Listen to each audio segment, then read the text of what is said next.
ശബരിമലയിൽ സ്ത്രീപ്രവേശത്തിൽ വന്നപ്പോൾ ഈ കേരളം നിന്ന് കുലുക്കിയില്ല എല്ലാവരും. അന്ന് അവർക്ക് താങ്ങായി തണലായി സപ്പോർട്ടായിട്ട് നിന്നത് ഞാനായിരുന്നു.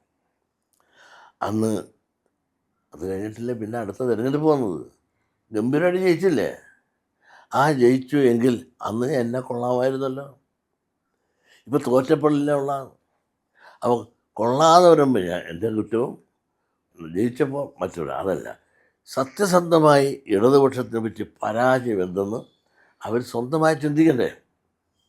അത് പല കാരണങ്ങളുണ്ട്. ആ കാരണങ്ങൾ പലതും അവർ പരസ്യമായി പറയുന്നില്ല, രഹസ്യമായി അവർക്കൊക്കെ അറിയാം. അങ്ങയുടെ വിലയിരുത്തലിൽ എന്തുകൊണ്ടാണ് CPM ഈ തെരഞ്ഞെടുപ്പിൽ തോറ്റത്, അല്ലെങ്കിൽ ഇടതുമുന്നണി ഈ തെരഞ്ഞെടുപ്പിൽ തോറ്റത്? പ്രധാന കാരണം ഒന്ന് ആശാവർക്കർമാരാണ്. അവർ കേരളം എമ്പാടും നെറ്റ്വർക്ക് പോലെ കിടക്കുന്നതാണ്. അവർക്ക് ഒരുപാട് ജനങ്ങളുമായിട്ട് ബന്ധം ഡെയിലി ഉള്ളവരാണ്. ആശാവർക്കർമാരുടെ കാര്യങ്ങളിൽ അത്തരം ഒരു സമ്മർദ്ദ തന്ത്രം ഉപയോഗിക്കാൻ പാടില്ലായിരുന്നു. അവരത് വ്യാപകമായി പ്രചരിപ്പിക്കുകയും അതിൻ്റെ പ്രതിഫലനം ഇടതുപക്ഷത്തിനെതിരായി ശക്തമായിട്ട് വന്നു.